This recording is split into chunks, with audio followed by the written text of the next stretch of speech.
que lugar bem chato. Talvez eu tire um cochilo, mas. Bolhas? Hum, muito interessante. Naquela época de 1952, os cientistas estavam usando os conhecimentos do Projeto Manhattan para criar um super-humano utilizando a radiação. Não, mentira. Eles estavam usando os conhecimentos do Projeto Manhattan e a ciência nuclear para conjurar espécies exóticas e instáveis, como os Kaons, Muons e Pions. Aquele copo de cerveja deu uma ideia para o jovem cientista. Bem, os líquidos são milhares de vezes mais densos que os gases. Então, se eu apontasse um canhão atômico para eles, resultaria em muitas colisões. Isso foi o suficiente para o grande cientista começar seus experimentos. Porém, digamos que ele não era um dos mais inteligentes.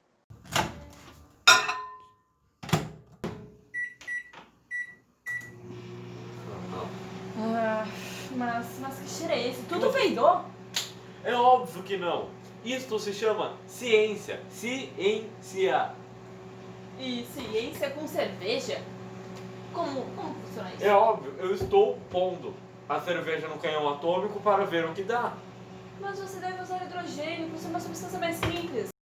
Apesar do seu primeiro experimento ter dado errado, desta vez, com a ajuda de seu amigo Luiz Alvarez, Glaser consegue concluir o experimento e ainda ganha um prêmio Nobel. Ah, tão jovem, mas tão reconhecido. Eu me pergunto se eu poderia aguentar minha própria genialidade. Popularmente, as bolhas são conhecidas como brinquedos, porém na ciência elas tiveram uma importância gigante.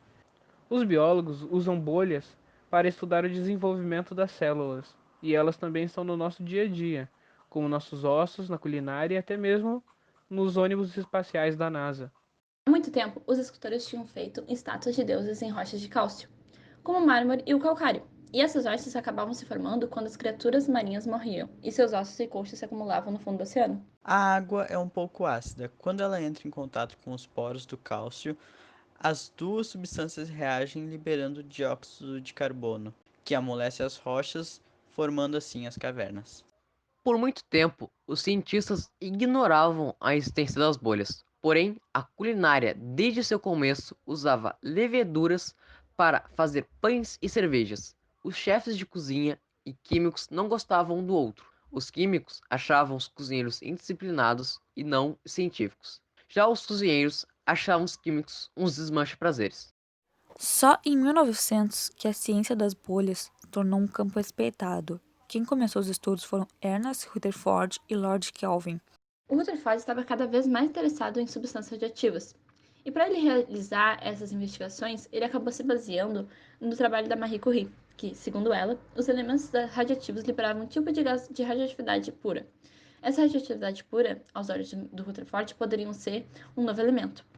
Depois de muitos testes, ele e Frederick Soddy, eles acabaram descobrindo que tratavam de um novo elemento, o radônio. Basicamente, conforme o urânio diminuía, o radônio aumentava em volume. Então eles perceberam que, na verdade, um elemento se transformava em outro. Rutherford fez diversos testes com radônio e a partícula alfa, que demonstram que os elementos iam se formando em outros. Isso deu uma ideia que poderia mudar a nossa noção sobre a idade da Terra. O primeiro palpite sobre a idade da Terra veio de James Ussher, em 1650. Ele pensava que se fizesse um cálculo com as idades da Bíblia, chegaria à idade de criação da Terra. Ele afirmou que a Terra tinha 5.500 anos. Porém, esse palpite foi refutado por William Thomson, que usou as leis da termodinâmica para dizer qual era a idade da Terra, já que a Terra é quente e o espaço é frio, e ela perderia calor para o espaço, como uma batata quente em uma temperatura ambiente. Calculando a taxa de perda de calor, ele afirmou que a Terra tinha 20 milhões de anos, só que isso ainda estava errado. Charles Darwin argumentou que não poderia ser possível o ser humano ter evoluído em 20 milhões de anos, e geólogos como James Hutton apontaram que nenhum cânion se formaria em um período tão curto. Rutherford notou que em certas rochas, os átomos de urânio expelem partículas alfa e se transmutam em tório. O tório dá origem ao rádio, o rádio produz o radônio cria o polônio, que por sua vez dá origem ao chumbo estável, Ele percebeu que as partículas alfa que são liberadas formam bolhas de hélio dentro da rocha, e o hélio não faz reação com nenhum elemento, fazendo ele ficar preso no interior da rocha. Daí, quanto mais hélio dentro da rocha, mais velha ela é. Então, com essa nova forma de medir a idade da Terra, Rutherford teorizou que a Terra teria cerca de 2 bilhões de anos, o que ainda não está certo, porém, é a mais próxima da que temos de hoje. Isso refutou totalmente a ideia de William. Quando Rutherford foi apresentar essa nova teoria, ele acabou mostrando os erros da teoria do William, que, dizendo por existir materiais radioativos na crosta terrestre e no núcleo da Terra, ela não perderia tanto calor, pois estaria sempre aquecida. Sendo assim, fez com que William teria provado a radioatividade antes que a descobrissem.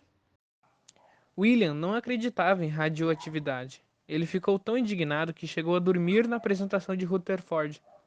Esse método de procurar bolhas de elementos alojados em outras rochas se tornou algo comum na geologia, só que usando zircão, um tipo de rocha que contém zircônio.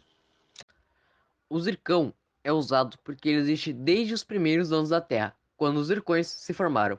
Eles engoliram o urânio livre e o armazenaram em bolhas atômicas em seu interior.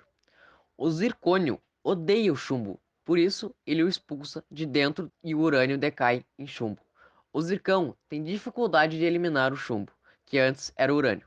Então, logo podemos dizer que todos os chumbos dentro de um zircão são produtos do urânio. Depois dos experimentos de Glaser, outros cientistas começaram a teorizar, como John Archibald Wheeler, que achava que o universo tem como matéria fundamental a espuma. Também pesquisas recentes de bioquímica apontam que as bolhas podem ser a causa da vida. As bolhas foram úteis na Primeira Guerra Mundial para descobrir o porquê as hélices dos submarinos se desgastavam com as bolhas de ar e nos sonares dos submarinos. Com os estudos sobre sonoluminescência de Putterman, ele descobriu que, quando agitados por um sonar, o xenônio e o criptônio brilhavam muito debaixo da água. Atualmente, os físicos interessados em produzir energia alternativa projetam supercondutores com bolhas. Os patologistas definem AIDS como um vírus espumoso, e os entomologistas conhecem insetos que usam bolhas para respirar na água. E tudo isso foi por causa das bolhas.